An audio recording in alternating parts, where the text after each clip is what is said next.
Okay, fight fans. Want to have a very quick discussion. I don't want to go on too much about it. I don't want to come across like Jean Pascal, but I definitely want to talk about the topic, and it's drug testing in boxing or drug testing in sports. Now we've got great punchers around like Golovkin and obviously Kovalev. And if you remember rightly, back in the day, before Kovalev went and fought cleverly, I said that this guy had atomic bombs in both hands.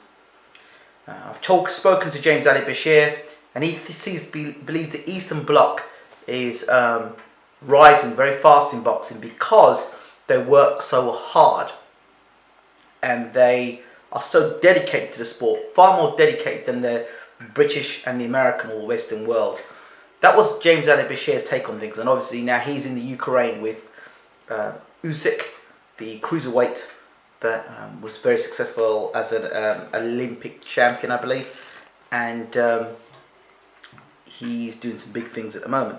But my view of this fight, Pascal Kovalev, now the feeling is Pascal couldn't beat Hopkins in 2 fights. At one point Hopkins was doing press-ups and beat Pascal.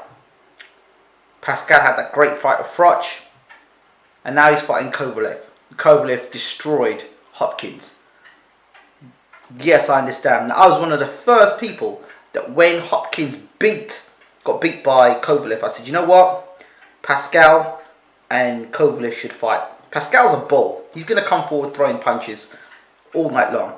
Kovalev at range, at the end of his punches, is not a nice place to be.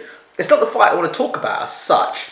What I really want to discuss here is the fact that both fighters are not being drug tested for this fight. Pascal said basically to Kovalev, if you've got no problems, then take the test. If you are not cheating, take the damn test.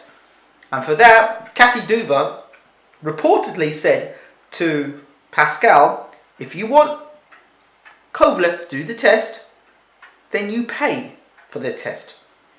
So basically, Pascal's like saying, wait, I'm not so sure about your guy, he needs to get tested. And they're like saying, whoa, you want him tested, you pay for the testing. So why should Jean Pascal pay for that? Surely that's a promoter's role or his manager's role to pay for that. I don't know. But there should be something across the board. And I say this, if one person is entitled to have PEDs, then everybody should have PEDs. So either ban the shit or everybody uses shit. Simple. One way or the other.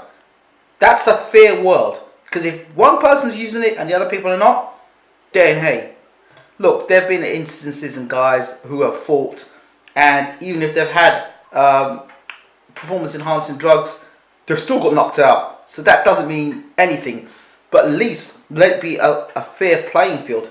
I mean, if that's going to be the way, make it a fair playing field.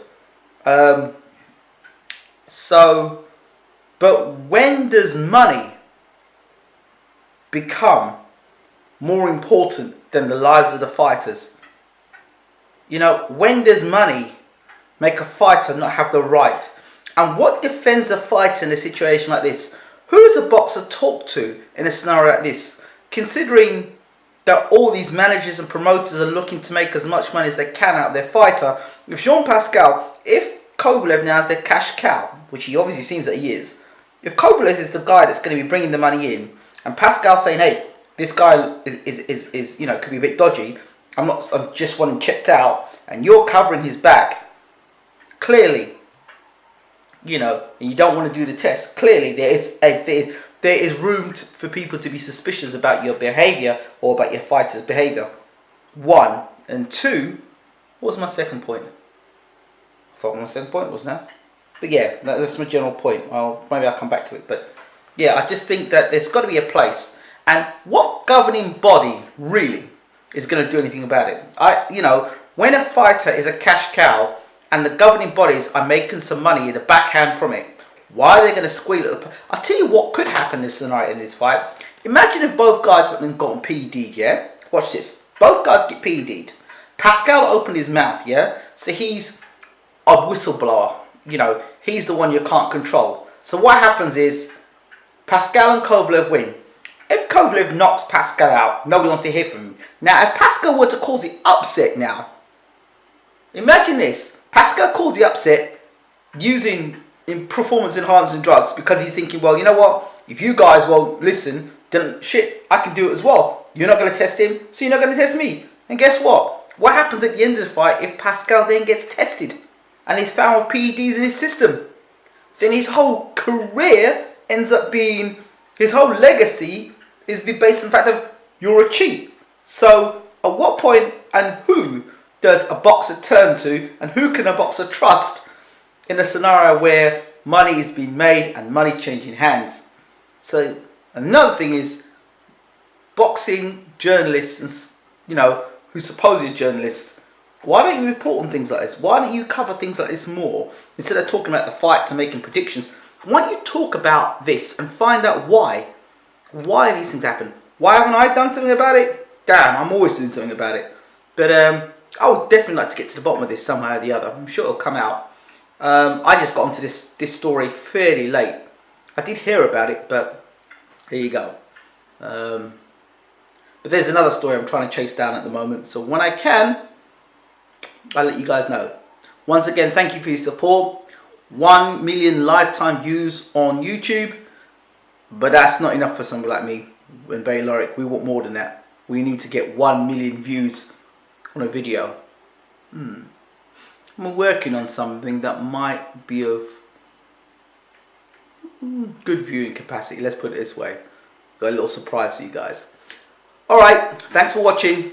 This has been Ingram Jones Bayloric TV. I'd love to hear your views on this. I'm out. Take care.